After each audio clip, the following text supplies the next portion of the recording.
right, ladies and gentlemen, welcome. Really happy you could join us this morning. This is our town hall hosted by California Association of Nonprofits. My name is Jeff Green. I have the pleasure of serving on the board of CalNonprofits alongside several others, some of whom you'll meet today. We have there on the screen there our agenda. We are particularly delighted to welcome our elected representatives for the state of California. We have Senator Monique Limon with us and Assemblymember Steve Bennett, both of whom have made time in their very busy days to share a bit with us about what they are up to, what they are seeing at our statewide level as far as legislation goes as it affects our nonprofit sector. I know many of you know them, have worked with them on any number of issues. So the centerpiece today is some time with our elected legislators. We also have with us this morning our two most recent, or representatives of our two most recent nonprofits of the year for the region. Dan LeBerge, who's the executive director with Mother's Helpers, and Joe Ramirez with One Step a la Vez. You will hear from both of them a little bit about their work and, of course, why that work is so widely respected and recognized here. Our legislators chose each of them as Nonprofit of the Year. Also, my colleague, Maricela Morales, who many of you know, who is chair of our board for California Association of Nonprofits, but you probably know her better as the executive director of CAUSE. Myself and our CEO, Jan Masaoka, CEO of California Association of Nonprofits. Well, with that, this town hall is something that was created a number of years ago as a way to engage with our legislators. We are delighted to have, and I'll tell you a secret, two of the leaders in the state when it comes to the nonprofit sector. They're not just leaders because they're elected leaders and representing us, but they have been forces to make sure that the nonprofits and all of our work is certainly heard and seen and interacted with in a positive sense at the state level. So to start us off, I want to introduce our CEO, and that is Jan Masaoka, who has spent the last decade building and leading this fabulous organization that you are all, hopefully all, members of. So take it away, Jan. Thank you, Jeff. And I also want to take a moment to also especially thank Patty Quiroz, who's also been really helpful in putting this together. So thanks to everybody behind the scenes on this. So thanks to, it was really fun. I wish it would be more fun if we were all in person in Santa Barbara, but we're going to have to make do with this kind of Zoom call. But I'm imagining ourselves in Santa Barbara anyway, ours Ventura County. So, you know, we nonprofits are usually hidden in plain sight, right? People know about the homeless shelter, or they know where their church is, or they know we went to school, or they use Wikipedia online. They know where to send somebody who needs help with domestic violence issues. But often we don't see the forest for all these different kinds of trees. And so this idea, California Nonprofits of the Year, is our favorite thing because it gives a chance for us to really put a spotlight on a few of those trees. And that's what we're here to do, is to celebrate two of those really wonderful trees selected by Senator Limon and Assemblymember Bennett. So, and at the same time that I kind of take a moment to focus on those trees, it also reminds us of the forest that we work in and the importance of California's nonprofits. And, you know, when you think about it, a lot of the, every social, as Peter Drucker said, every important idea for social change in the last 100 years has come from nonprofits. And when you think about it, right, the idea that we should take care of our earth, the idea that people of color should not be discriminated against, the idea that people with disabilities can go to regular schools. All of these ideas are ideas that were incubated and grown in the nonprofit community to the place where now they seem like commonplace ideas, even if we haven't won all the little pieces that will make those ideas a reality. So, you know, one of the things about public policy is I think it doesn't just happen. There's people that have worked tirelessly and without very much recognition behind the scenes, sometimes for decades, to make it happen. But we hear about it when it gets the headline, right? Such and such thing got passed. And so I think one of the things I'm glad is that we have our two legislators here from Santa Barbara and Ventura counties who are both people that have done that. They're both longtime champions for nonprofits and for our communities. And I just have to say, if you think that all state elected officials hold town halls like this, you would be wrong, okay? This is a really meaningful that your state elected officials are choosing to interact with you, to have a chance to hear from you, and just another reason why we're glad to be part of this. Just a word about both of them. Senator Limon is especially distinguished as a nonprofit champion. She first founded the Assembly Select Committee on the Nonprofit Sector. Then when she moved into the Senate, she founded the Senate Select Committee on the Nonprofit Sector. And this legislation, she has sponsored and fought for a bill that would create a nonprofit liaison in state departments that lean very heavily on nonprofits as their service providers. Some of you may know, for example, that Medi-Cal, 1/3 of Medi-Cal services are delivered by nonprofits. So we are really an important part of the state's supply chain for human services, health, and the arts. And I think one of the fun things about Steve Bennett is he's also a member of the Assembly Committee on the Nonprofit Sector. And earlier this year, he helped co-lead a hearing on how nonprofits and government can be better partners. And actually, both of you guys know them already, both of them for their works, particularly just Assemblymember Bennett's work with foster care, for example, is, I think, very well known throughout the city. And Senator Limon's work with STEM and women and girls is also some things that are especially important. So let me turn it over to Senator Limon next, and then she'll introduce Assemblymember Bennett. So here's you guys have no luck. Don't know how lucky you are to have these two people as your electeds. I just want to say. So Monique, take it away. Thank you so much, Jan, and thank you everybody for joining. I think this is an important opportunity, not only to share a little bit about the work of our nonprofit of the year, but for also Assemblymember Bennett and I to give you a perspective on the budget and how it impacts our nonprofit sector. We're always grateful to CalNonprofits for being a partner with us, and we're also equally grateful that we have leaders within our nonprofit community here in the Central Coast, Jeff Green, Marisela Morales, and many of you who are on, who are very involved in CalNonprofits and at the statewide level, shaping some of this policy.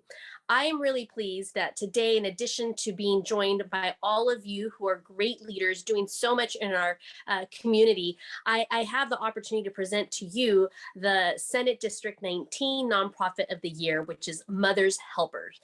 I know that Dan is on and he'll tell you more about what Mothers Helpers does, but I want to share how important this organization is and how wonderful it was to really discover it as a first-time mom in the last couple years, and seeing what the nonprofit does to help mothers and parents in need. So many of us go through this, and I'm always asking myself, how do parents do it? How do parents do it?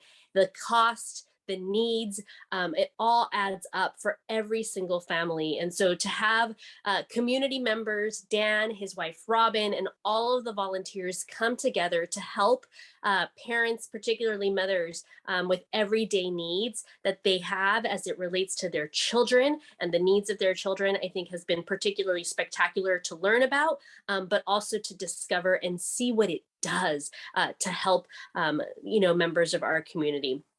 So I'm grateful that they are around, and they are the 2022 Senate District 19 Nonprofit of the Year. And I look forward also to presenting them in person at an event. And I want to invite everybody on here August 21st. It's a Sunday afternoon. We will be at Mothers Helpers at their location in Goleta, doing a presentation with them. And I look forward to doing that in person, and invite all of you to come join us, meet the folks, the volunteers in our community who are involved in ensuring that we are helping mothers with all of the needs they have for their children. And so with that, I am also excited to introduce Assemblymember Bennett, who is going to introduce the Nonprofit of the Year.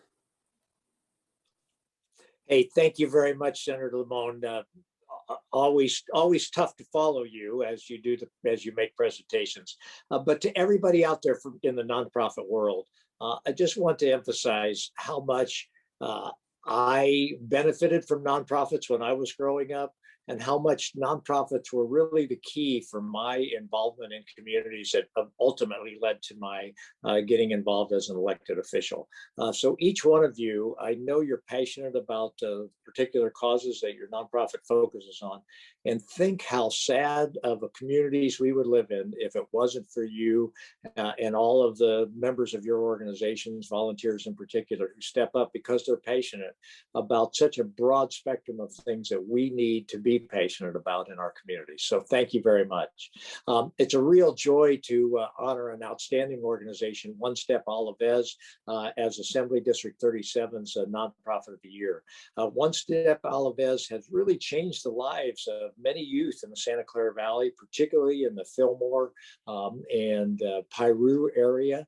The organization gives youth a safe space to come together, to support each other, to provide and receive essential services, and for the youth to learn how to do what all the nonprofits are doing that are on this call, and that is give back to their community.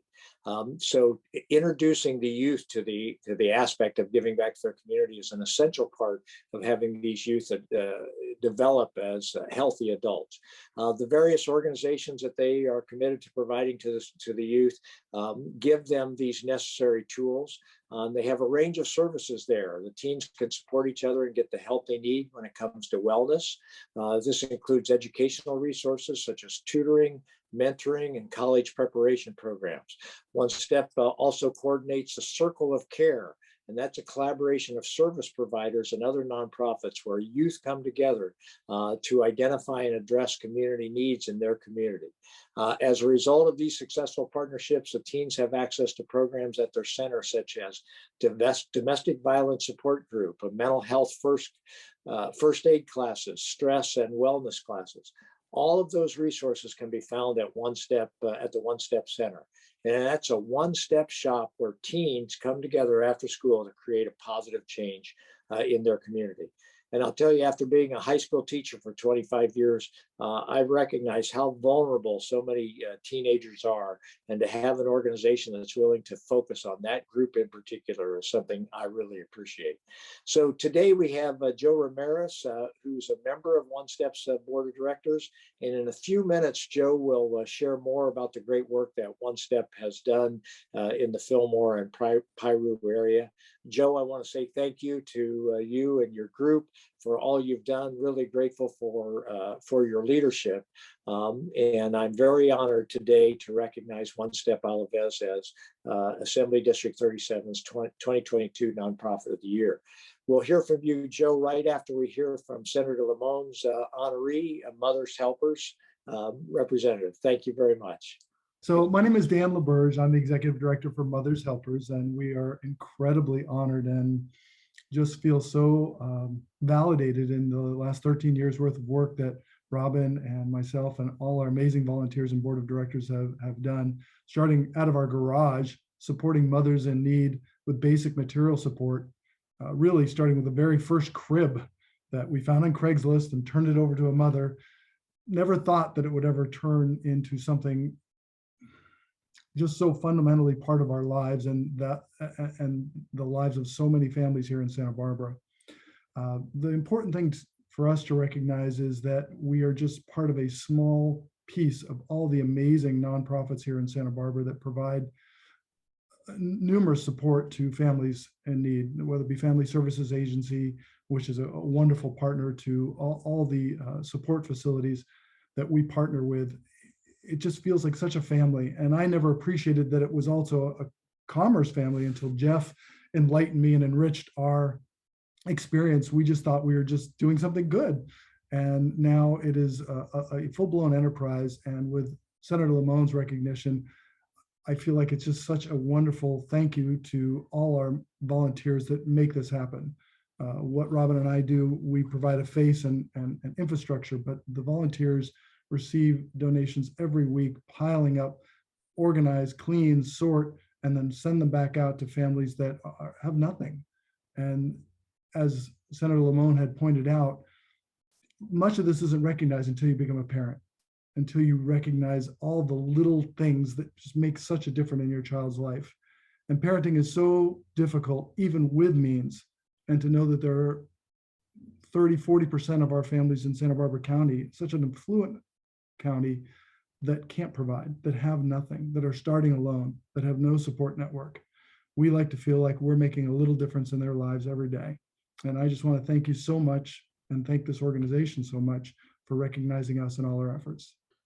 Yes, I want to thank everyone for being on the Zoom right now, but in particular for Assemblymember Bennett's choicing of One Step Out of This for one of the Nonprofits of the Year award. It really came as a surprise because oftentimes Fillmore-Piru area are really ignored. I grew up here in Fillmore. My parents were born in Santa Paula and lived here in Fillmore on Clay Street. And so I have a long history of being in Fillmore and living. I've had the opportunity to be out of the state and graduate school in Boston and knowing other places to have been, but Fillmore always has drawn me back to be a part of this community. And a few years ago, I was invited to join the board, and at that time, Kate English was the executive director, and our budget was $135,000 a year, and we were scrambling every year to make ends meet. But at the end of 2019, our budget had grown to over $500,000. So we had this growth, this really quick growth, and we were looking at doing some wonderful things, and then the pandemic hit, and we were challenged. That challenge that everyone faced, but with the I think the support of the community, support of all of those, all the staff people and the board and volunteers that come to the center, we were able to continue to provide services to our youth, which is the main focus. Our focus has always been the youth. Youth are a very strong voice in everything that's been done with One Step. It is they have made decisions. In fact, I mentioned earlier that the youth, the original first youth that were brought in by Lynn Edmonds, they chose the name One Step Elevator. They chose the logo. They chose the building. They chose everything that was going on. They were a big voice in how those decisions were made. And as we entered 2020, we faced the challenge, but we met them, and we continued to adapt. As everyone was adapting, we adapted, and youth were still served via Zoom. We had a few people come in, a few youth come in. There was services. We still provided lunch. And as the restrictions started to come down a little bit, they started to be more involved. We continued with food share, and youth were part of that organization. And Assemblymember Bennett went through the services that we have provided. But we one of the things that we have some really big, strong grants that we have from the County Evening Reporting Center, which helps with youth on probation to try to keep them away from being a part of the system. And so this is something that we really want to concentrate. We get an opportunity to work with law enforcement and probation officers and develop a real strong relationship and partnership with them in order to keep youth away from being further involved in any kind of negative activity. So we continue to face challenges. This year, after the pandemic, we became adults as far as an organization because we bought the property. We bought the corner of Fillmore and Second, and that's a big step and a big responsibility, and the board understands that. So even now we face some challenges. We're doing some restructuring at the board level, at the leadership level, because our positions have outgrown, and we need to have taken a look to see how we can really improve that. But it always centers, the One Step Out of This always centers around the youth needs.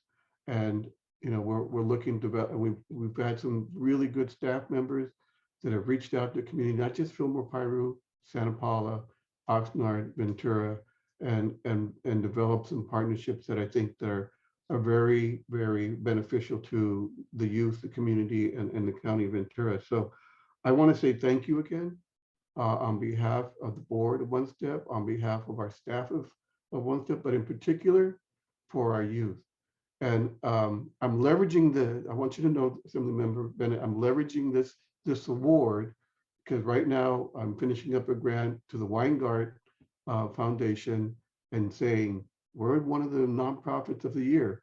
And you know, we didn't get that by just hanging around. It was a hard work by staff and youth. And so we're very honored to have been recognized in that way. So thank you very much. All right. Well, thank you both, Joe and Dan, for sharing a bit. We're gonna move on to hear from those legislators who've named these fabulous nonprofits as nonprofits of the year now. And we're gonna start off with Senator Limon. Thank you, Jeff. Congratulations, One Step a la Vez. Congratulations, Mothers Helpers. So one of the things that we also wanted to do, Assemblymember Bennett and I wanted to give you just a little bit of a legislative update. What is happening in Sacramento, in California, that impacts nonprofits of all shapes, sizes, backgrounds, and interests. And so I'll start off, I'll just spend a few minutes talking to you just about some of the work and the bills that are going through the process that impact our nonprofit sector. And then Assemblymember Bennett will take it away. And then you'll also hear the local implications from both Marisela and Jeff just a little bit. Jan alluded to the fact that in 2017, we started the very first select committee in the nonprofits for the nonprofit sector in the Assembly. Now in 2022, we have that same committee in both houses.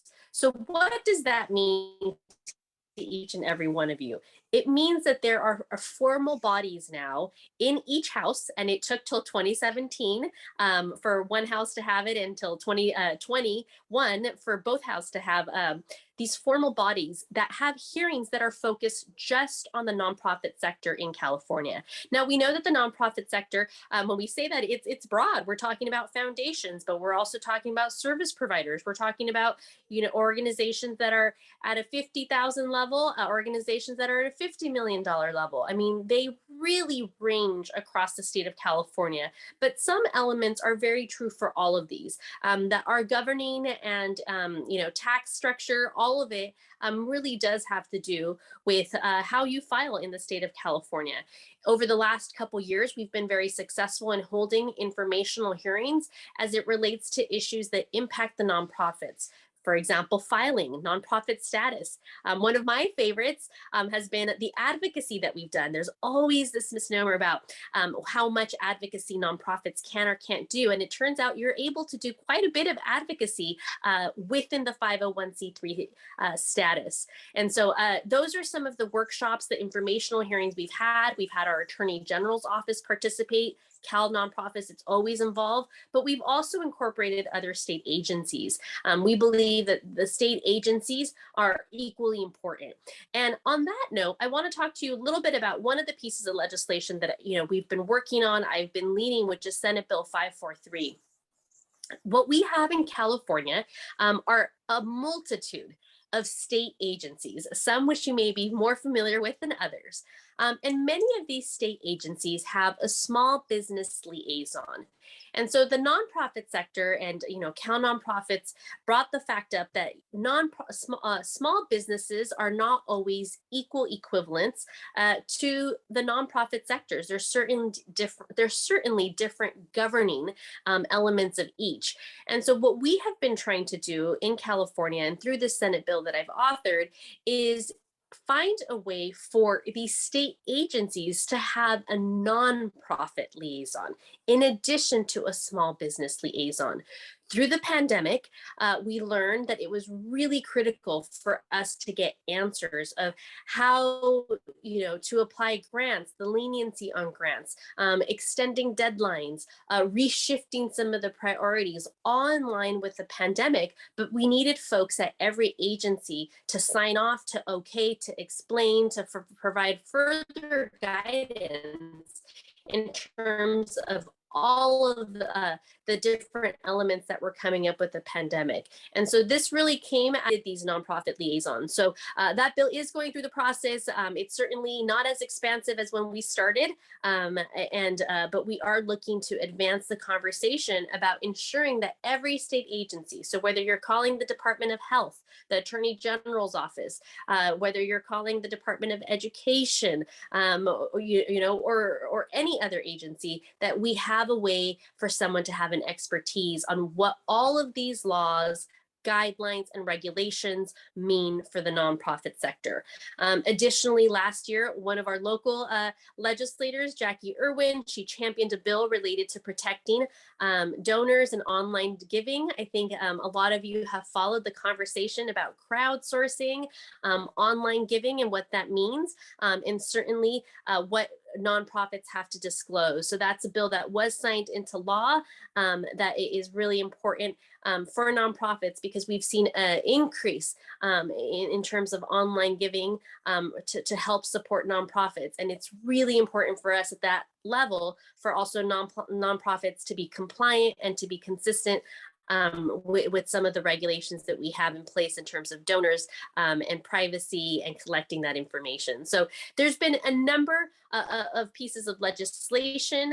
I'm proud also that I was really closely with Assemblymember Stone to pass the student protections for student loans borrowers. And why that's important is because if you talk to many people who work in your nonprofit sector, and not just in the nonprofit sector, but they have quite a bit of student loans that are outstanding. And so we have been very clear that California wants to have a certain level of protection and understanding as these loans exist, as companies sell them to other companies, that we protect our student loan borrowers and ensure that they have some consumer protections that are very helpful in helping them achieve the payment. And I know many of you right now have been posting. I've seen many folks in the nonprofit sector talk about the service credit forgiveness program at the federal level. And so certainly we've been trying to promote that at the state level as well. So those are among the many things that we're working on. In 2017, when I got elected to the Assembly, one of the questions that I always got from folks when I met with them in the nonprofit sector is, can you tell me what funding is available for nonprofits? And so I am proud that grants.ca.gov is up and running. Many people asked, seriously, Monique, do you really need to run a bill to create a website? And the answer is yes. Even in California, we needed to run a bill, but that has been an incredible wealth of information and resources. So many of you have applied, have looked for funding, and that really is the state's best way to get you information about what funding is available for our nonprofit sector in all areas: transportation and health and environment, education, the list goes on. And I'm proud that, to work very closely with CalNonprofits, because there's still some state agencies that we're having to do a little bit more pushing than others to make sure that they have updated information on this portal that can be helpful to you. So those are some of the things that we've seen legislatively happen in the last few years. Some of these bills are going through the process as we speak. But that's just a little taste of what we have going on in the nonprofit sector. And so I will allow for Assemblymember Bennett to enhance some of the information that I've shared because he has very good information to also share with you. Thank you. Thank you very much, Senator Limon. Before I'm going to deal more with the overall budget and opportunities for nonprofits with regard to that. But before I do that, I would like to just emphasize the impact that Senator Limon by herself has had in the state of California in terms of nonprofits. When she created the select committee, when she came to the Assembly with a real focus on nonprofits, it has over the last 5 years elevated the status of nonprofits in the discussion at the state legislature, in the discussion in the state capitol, enormously.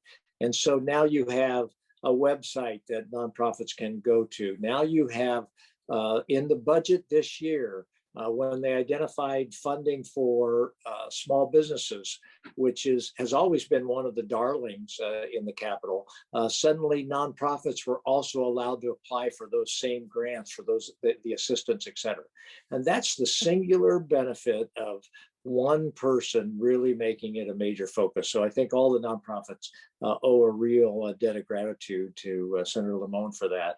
And then CalNonprofits has been a very effective spokesperson for all the nonprofits in Sacramento, and also has enhanced that impact. But for the budget overall, a $308 billion budget that we adopted, a huge budget this year relative to where the state of California was 5 years ago even. It makes strong investments in programs that nonprofits are very interested in: strengthening families, schools, accessible housing, relief for homelessness.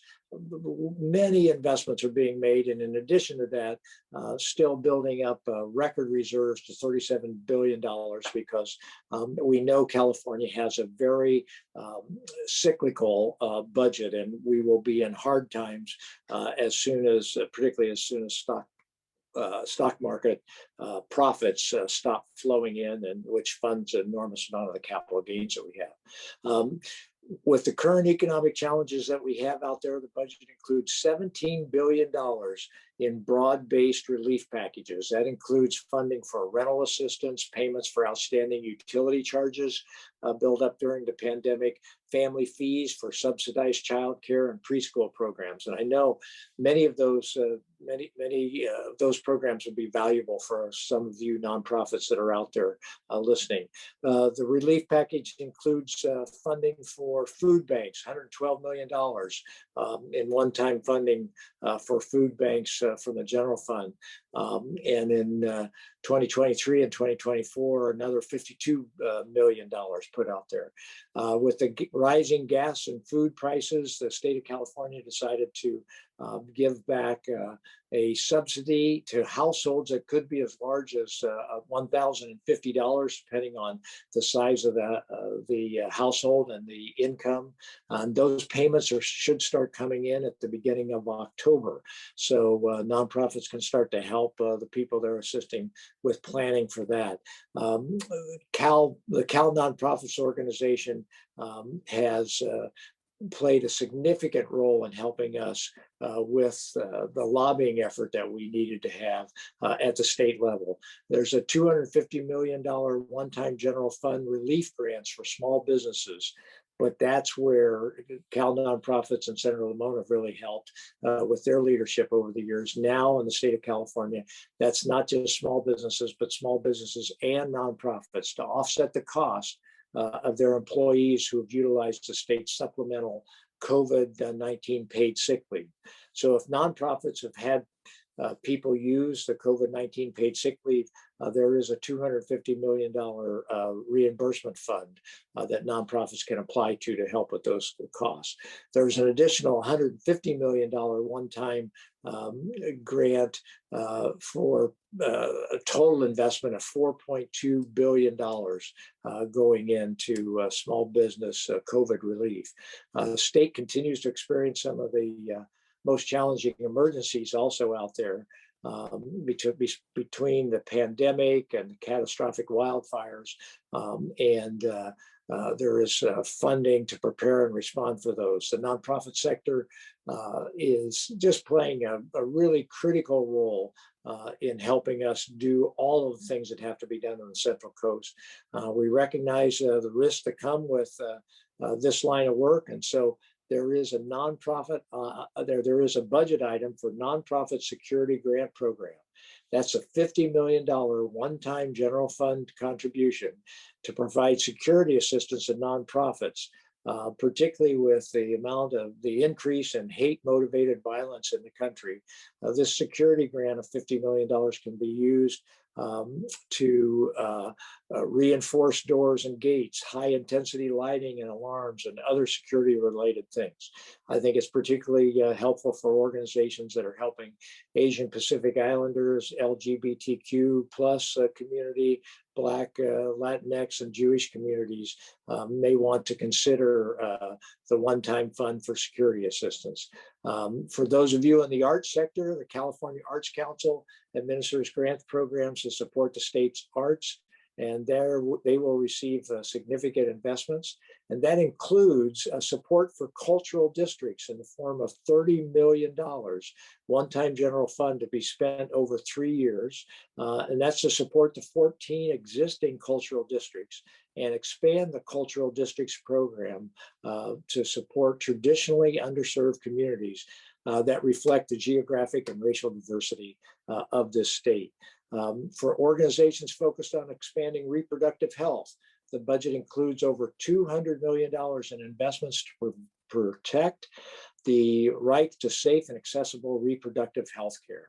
And for nonprofits, it includes $20 million one-time general fund to the Department of Healthcare, access and information to provide grants for nonprofit organizations that assist patients overcoming barriers to abortion care.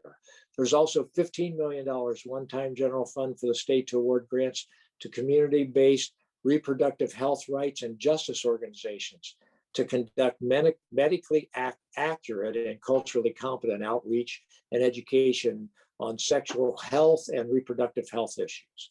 And an item that will greatly impact the communities we serve and the extension of is the extension of Medi-Cal coverage to all income eligible Californians aged 26 through 49, regardless of immigration status.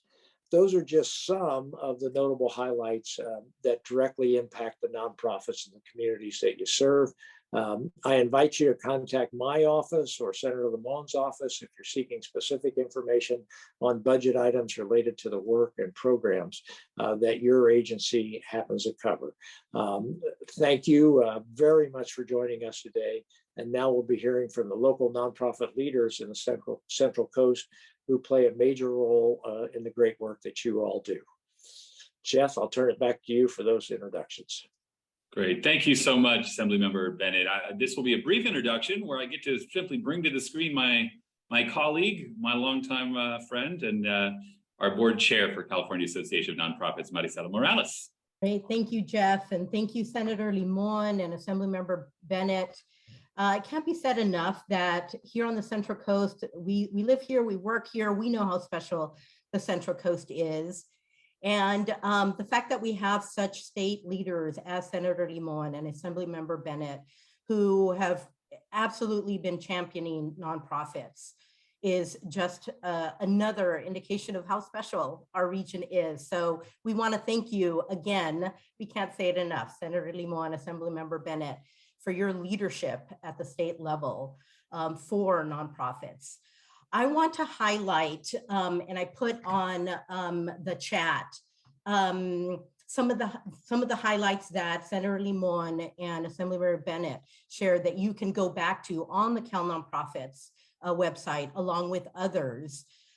Particularly, it was also put on the chat, the loan forgiveness program.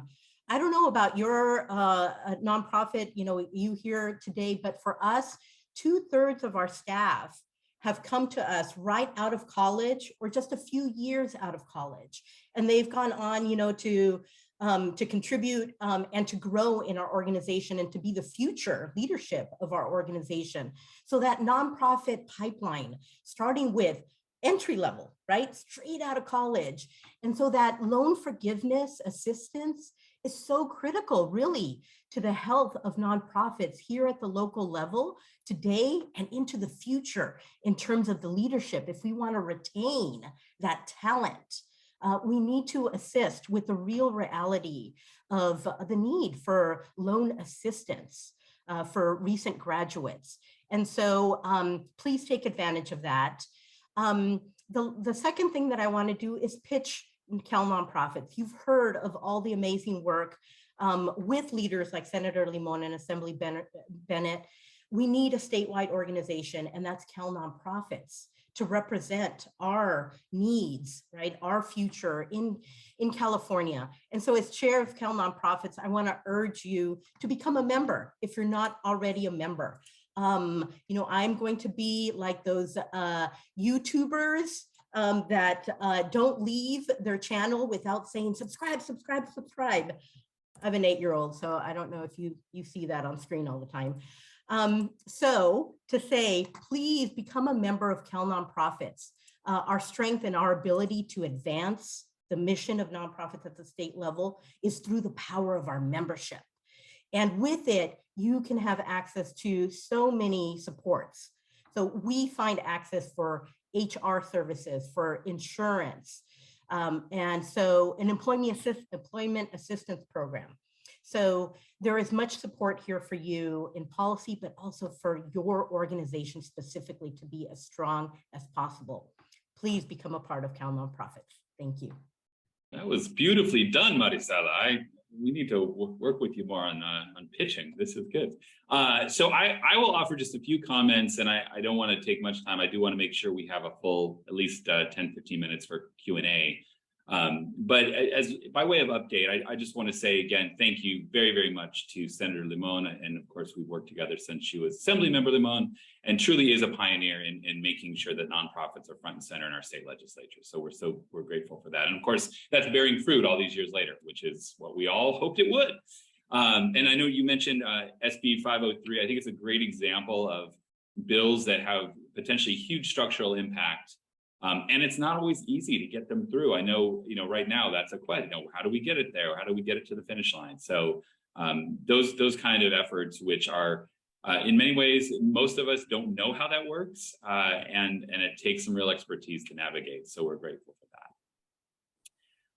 Also, the budget, the highlights that you and Assemblymember Bennett gave around budget, and of course we have this historic budget moment in the state of California.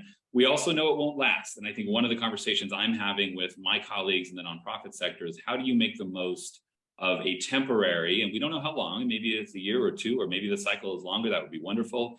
Maybe it resets a new normal floor for investment in our nonprofit sector. But regardless, we know this is cyclical. It always has been and always will be. So what can we do today to make sure that the investments we have the ability to make now might actually be something that can withstand the next down cycle, whenever that may come? So I know that's a big question a lot of us have.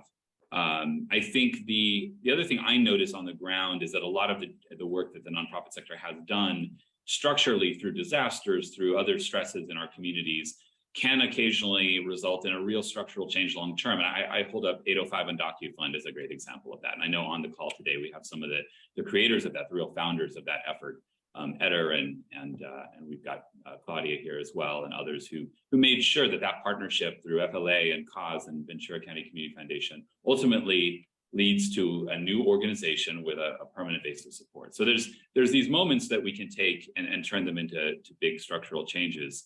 I do want to actually make room right now for Jan to come back on. I know Assemblymember Bennett, you mentioned some of the grant programs that have been created with this windfall. And in fact, there's 2, I believe, open right now that our CEO wanted to let folks know this, like, you can apply now and here's how. I sounded almost like Marisela there, right? Here's how. Well, Jan. thank you, Jeff. If you were going to go on to the grants portal that Senator Limon created and mentioned earlier, you would find a lot of grants open to nonprofits, and you would find these 2. But I'm going to save you that time so that you can know about them. One is called Vaccinate All 58. VA 58, 58 because there are 58 counties in California. And I have to say, if I were giving out an award for easiest application to fill out and easiest report to fill out, I might give it to this program. And so, for example, if you're a nonprofit that is, let's say you're planning some kind of event coming up, like a health fair or something like that, and you agree to pass out the leaflets about vaccination benefits, that's what you can get these. So that's what you can get this kind of grant for. They are only $5,000, but they're so easy and they really add a lot. It gives the example I got from their staffer, for example, is like if you wanted to hire, if you were having an event with a mariachi band, you could use this, you could apply for this money, pass out the leaflets and use it to pay for the mariachi band. So I thought that was a great example of something that, is in the budget. And that's open right now. And the other one is the nonprofit performing arts grants for nonprofits with budgets of under $2 million. And one of the things that's this is part of the nonprofit, the performing arts workforce development money. So it's meant to be used for people to support the nonprofit workforce in the arts and culture. And because it's called performing arts, you might think, well, we're a museum, for example, we don't count, or something like that. But if you do have performance arts at your location, then you should look at applying to those. And so I'm going to go ahead and put the links to those two grant programs in the chat box. Great. Thank you, Jan. So but the last thing I just want to say, and we want to go into questions. I got a couple up here on the screen already, so I'll pose those to our legislators. But do take a moment to go to their websites, because they do post the bills that they're working on, the issues they're working on, and it's not just a brag sheet. This is the real content here, and you can get a sense of what they see as possibilities moving forward. I actually just pulled them both up. I'm like, for example, Assemblymember Bennett, you know, the work you've done on foster youth, the work on safety, gun safety in particular, on recycling. So these are all things that don't always make the news, but they are what our legislators are working on a daily basis. And if you want to track that and get a sense of what they're pushing forward, it really does help. So thank you both for all that work. So I'm going to jump right to questions. Sarah McDonald got the first one in here. So Sarah, I will just read this to everyone. Is there a way to help extremely low income people to be able to get bank accounts or have access to check cashing services aside from high rate check cashing organizations? So I'll jump in as the chair Banking of committee. Yeah, as the chair of banking and finance in the state Senate, I'm certainly happy to work with folks. We actually have some of our credit unions, our community banks as well, that have been kind of working in this space. And so, Sarah, if you want to reach out directly to our office, we'd be happy to put you in contact with folks in the banking services and financial services world to see what we can do. Certainly, we cannot tell banks what to do, but there are some programs very specific to ensure that we are banking the unbanked. Thank you. Assemblymember Bennett, anything on the Assembly side that would be of help for folks to know on this issue? I don't have anything to add to that. I think contact our office and we're certainly happy to help. Right. Thank you. Well, Amy's got the next question with the fabulous Kids and Families Together, which many of you know. So they've received COVID relief funds through California Family Resource Association, the CFRA. And at the last CFRA meeting, this month, they announced that these funds dedicated to the centers would not be renewed and had been pulled from the budget during those final hours of budget negotiation. Are you able to confirm that, or is there someone that they could follow up with to know whether or not those funds will or will not be going forward in the state budget? I'll jump at that one. We were able to get some funding for Kids and Families Together that we're happy about in terms of a small grant. But, you know, the budget is an ongoing, we are still adjusting things. There will be trailer bills that will continue all the way until the end of August. So for me to say 100% with 100% certainty that those funds are gone or not, I'm reluctant to do that at this point in time. But if they've announced that, then that means that probably one of the trailer bills actually included that language. And there are so many and there's so much that we can specifically research that, but I wouldn't be able to confirm that at the top of my head. But there is still some flexibility. But I would say if somebody's made that announcement, it's not a hopeful sign for us. But if you would reach out to my office and reference, you know, this. And in fact, we have Patty here. If you just reach out to Patty on my staff, we will specifically research that for you and get that information back to you. Great. Thank you, Assemblymember Bennett. We are open to questions, so please use the Q&A function. I see, just popped up, just in the nick of time, Radical. Thank you. So grants are limited for religious organizations. Could you advise on the grants that may be available for religious or religiously affiliated organizations who are in the nonprofit sector, obviously?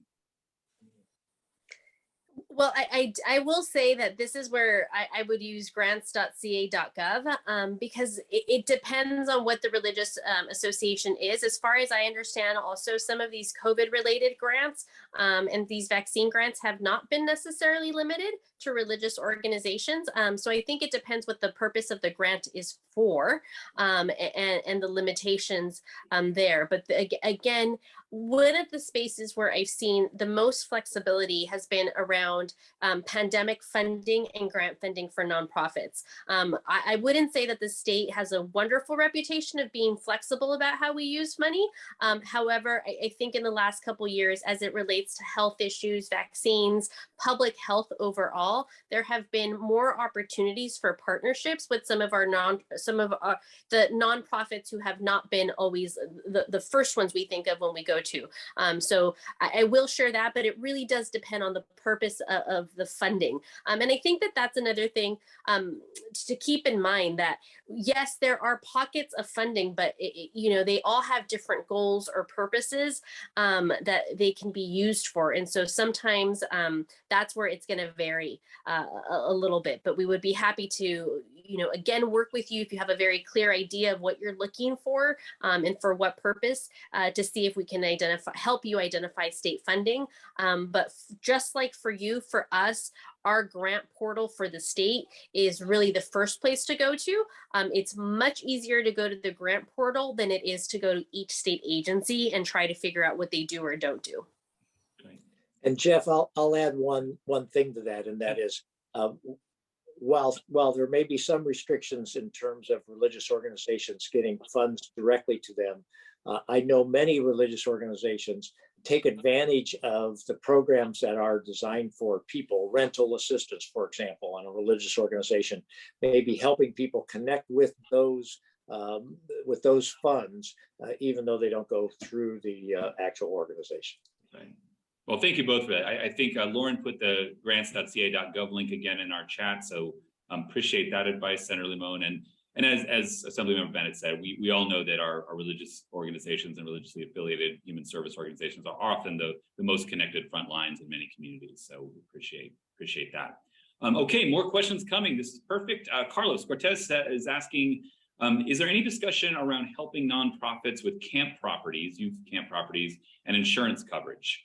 Specifically nonprofits serving at-risk youth. The California FAIR plan is difficult to manage for camps, as it was initially meant for private homes, and coverage can be minimal.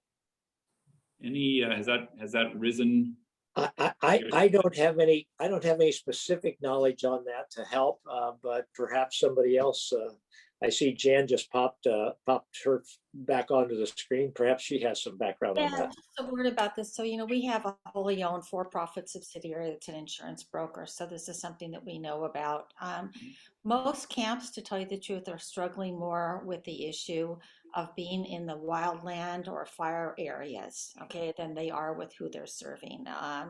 And so we actually had a town hall with the insurance commissioner earlier this year. This is a huge problem, not just for nonprofits in areas that are prone to wildfire, but also for small businesses in those same areas. And we completely agree that the California FAIR plan is basically zero help on this for nonprofits. And so we have been working with the insurance department in hopes to come up with some solutions. But I just have to say the whole state is struggling with issue of insurance in fire-prone areas, and I'm not hopeful for a quick solution. Okay. Thank you, Jan. All right, we are approaching our time here now, and I know we always try to keep right on time. I know people have busy days. We know our nonprofits generally are doing six people's work for every human being that actually is there. So I do want to bring us to a close. I want to ask our guests, our special guests, however, Senator Limon, Assemblymember Bennett, any final thoughts, words you'd like to share before we close out today? So thank you everyone again for joining us. You're getting just a quick snapshot and taste, but I hope that what you walk away with is also that you all have the chance to contact Assemblymember Bennett or myself and our offices directly. We have teams that can help you navigate any of these questions, whether it's insurance, a specific grant funding opportunity, the loan forgiveness program, I mean, you name it, and our offices can really be there to help. I'm going to echo Maricela's comment about encouraging you all to join CalNonprofits. And it's not just because it's an organization that I work closely with. It's because it's an organization that is leading the way for nonprofits. Just in this conversation alone, even though it felt very short and very quick, all of our teams took notes, and you better believe that we're going to look into some of the issues that you've brought up. We will follow up. We will talk to Jan, CalNonprofits. I mean, especially on this insurance issue. These are the types of spaces that create the opportunity for legislative and budget changes that are helpful for us to lead on your behalf as your representatives. So I want you to know that, but I also want to welcome the door to keep these conversations going, whether it's a formal Zoom or not. And so I think that CalNonprofits is a great connection for all of us to help us as legislators lead the way on issues that you all care about. I also, would be remiss to not remind you about joining us on August 21st for Mothers Helpers. I'm so proud of both One Step a la Vez, who I've known for years, and Mothers Helpers in terms of everything they do in our community. I will tell you that choosing a nonprofit of the year is very difficult. Each and every one of you is worthy of it. And so it's very difficult for us to actually make that decision as legislators. And I know that there's just so much good happening in our community that we always want to acknowledge. So I hope you will join us on August 21st. And again, I look forward to having ongoing conversations with each and every one of you. And I'm just very grateful that Assemblymember Bennett is my partner in the Assembly, because we've really been able to work together to get things done. I think Jan mentioned it doesn't always happen that way in the legislature. And so I'm very grateful to have a partner that's really strong and really committed to nonprofits, but also foster youth in a way that is exemplary across the state. So thank you very much, Assemblymember Bennett. Hey, yeah, well, thank you, Senator. Two things that I would like to point out. And one is the reason that we choose Nonprofits of the Year is, yes, it's nice for the organizations to get the spotlight shown on them, but it really is a way for us to honor all of the nonprofits by once a year stopping and reminding ourselves and everybody else just how important the nonprofit sector of California is.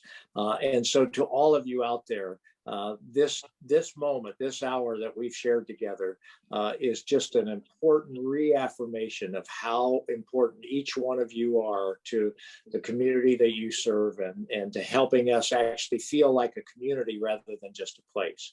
And to that end, I would just like to say that our ability to do this, to recognize you, was enhanced today by Jan, by Maricela, and by Jeff. And I just want to say to all three of you, you really helped us, the two of us, be able to make this a really meaningful recognition. So for everybody, let's roll up our sleeves, work like crazy, and let's all get together again a year from now to do this recognition and remind ourselves again how important this work is. Thank you all very much. Thank you both, and thank you all for joining us this morning. I know this is something we've insisted on doing. Doesn't matter whether there's a pandemic and we got to do it on Zoom or we get together in person. We're going to make a way, and we are so lucky to have our legislators be leaders in the nonprofit sector and advocates for us at the state level. So thank you all. I want to again thank everybody that helped put this together. Patty Carroz, again, thank you so much for your help pulling it all together. Obviously, Senator Limon, Assemblymember Bennett, Dan LeBerge with Mothers Helpers, congratulations again to you. Joe Ramirez with One Step a la Vez, congratulations again. My colleague, Marcela Morales, our chair at CalNonprofits, but also executive director of CAUSE, and of course, our CEO, Jan Masaoka. Thank you all so much, and all of you for joining us. CalNonprofits.org is the place to go if you want to see more about what we're up to. And again, go directly to our elected representative sites to get a sense of what they're working on. You heard it here, their door is open. And we really hope that we'll continue to build this connection between policy at our statewide level, our elected representatives, and all of our nonprofit leadership. Until next time, thank you all.